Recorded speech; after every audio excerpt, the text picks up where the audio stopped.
ഇത് mass Motors ഇതാണ്. അപ്പോൾ ഹോണ്ടയുടെ യൂണിക്കോൺ വണ്ടി ടെസ്റ്റ് വർക്കുമായി ബന്ധപ്പെട്ട് വന്നതാണ്. അപ്പോൾ നമുക്ക് നിലവിൽ ബോഡി ഭാഗം പെയിൻറ്റ് ചെയ്യാതെ കൊണ്ട് അത്യാവശ്യം വേണ്ട ഭാഗങ്ങൾ ഉൾപ്പെടുത്തി പെയിൻറ്റിങ് മാത്രം, അതായത് ഫുൾ പെയിൻറ്റിങ് അല്ല ഉദ്ദേശിച്ചാണ്.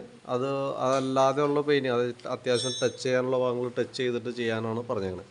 അതും പ്രകാരം നമ്മൾ പെയിൻറ്റ് വർക്ക്ഷോപ്പിൽ കാണിച്ചു കഴിഞ്ഞപ്പോൾ സ്വാഭാവികമായിട്ട് അവർ പറഞ്ഞേക്കണ ഒരു രീതി എന്ന് പറഞ്ഞാൽ, നമുക്കതിൻ്റെ ഈ ചെയ്സ് ഈ അടിഭാഗത്തേക്ക് ടാങ്ക്, അതേപോലെ തന്നെ ബാക്കിൽ വരുന്ന കൗൾ പീസ്, ഫ്രണ്ടിലെ വൈസർ, അതേപോലെ മൺകാട്, ഇത് ശരിക്കും പറഞ്ഞു കഴിഞ്ഞാൽ പേൾ ബ്ലാക്കാണ്.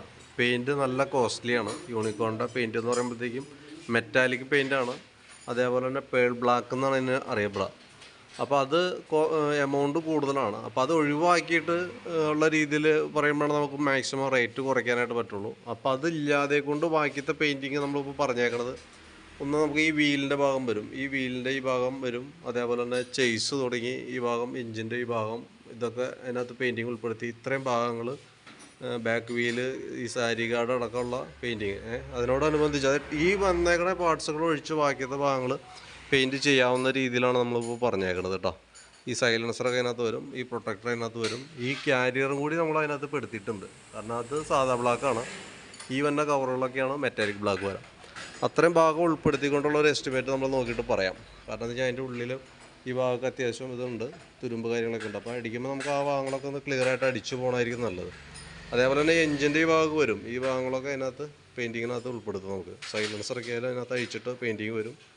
ഈ ഫ്രണ്ട് മൺഗാർഡിൻ്റെ ഈ ബാക്കിലത്തെ പീസ് വരും, ഈ വന്ന ഭാഗം വരും, അത് മാറ്റ് അടിച്ചാൽ മതി. പക്ഷേ ഇങ്ങടേക്ക് വരുമ്പോഴത്തേക്കും മെറ്റാലിക്കാണ്. അപ്പോൾ നമ്മളത് അടിക്കുമ്പോൾ റേറ്റിൽ വ്യത്യാസം വരും. അതേപോലെ തന്നെ നമ്മൾ ഫുള്ളായിട്ടൊന്ന് വാട്ടർ സർവീസ് ചെയ്ത് ക്ലിയർ ചെയ്തിട്ട് വേണം വണ്ടി കൊടുക്കാനായിട്ട്. കാരണം അത് എഞ്ചിൻ്റെ ഇവിടെയൊക്കെ അത്യാവശ്യം ഓയിൽ മയം കാര്യങ്ങളൊക്കെ ഉണ്ട്. അപ്പോൾ അതൊക്കെ ഒന്ന് നീറ്റായിട്ട് വാഷ് ചെയ്യണം.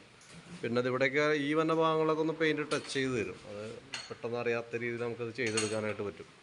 പിന്നെയുള്ളത് നമ്പർ പ്ലേറ്റ് ഒക്കെ ഓൾറെഡി പഞ്ചിങ് ആണ്. അപ്പോൾ അതുകൊണ്ട് നമുക്ക് വേറെ ഒന്നും ചെയ്യേണ്ടതായിട്ടില്ല. പിന്നെ ഇൻഡിക്കേറ്റർ മാറുന്ന ദിവസം പറഞ്ഞിട്ടുണ്ട്, 4 ഇൻഡിക്കേറ്റർ ചേഞ്ച് ചെയ്ത് വയ്ക്കാൻ, അത് ഫേഡായി പോയിട്ടുണ്ട്.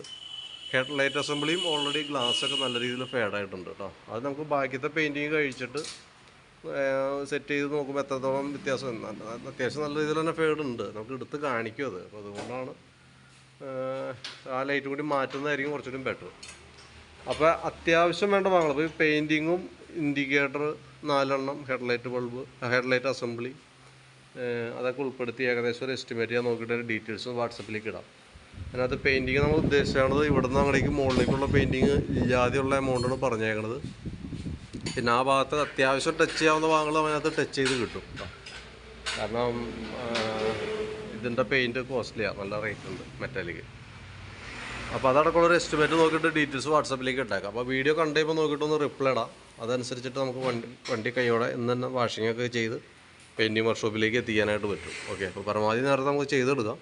അപ്പോൾ വീഡിയോ കണ്ടുകഴിയുമ്പോൾ കൈയോടെ ഒന്ന് റിപ്ലൈ ഇടാൻ മറക്കരുത് കേട്ടോ.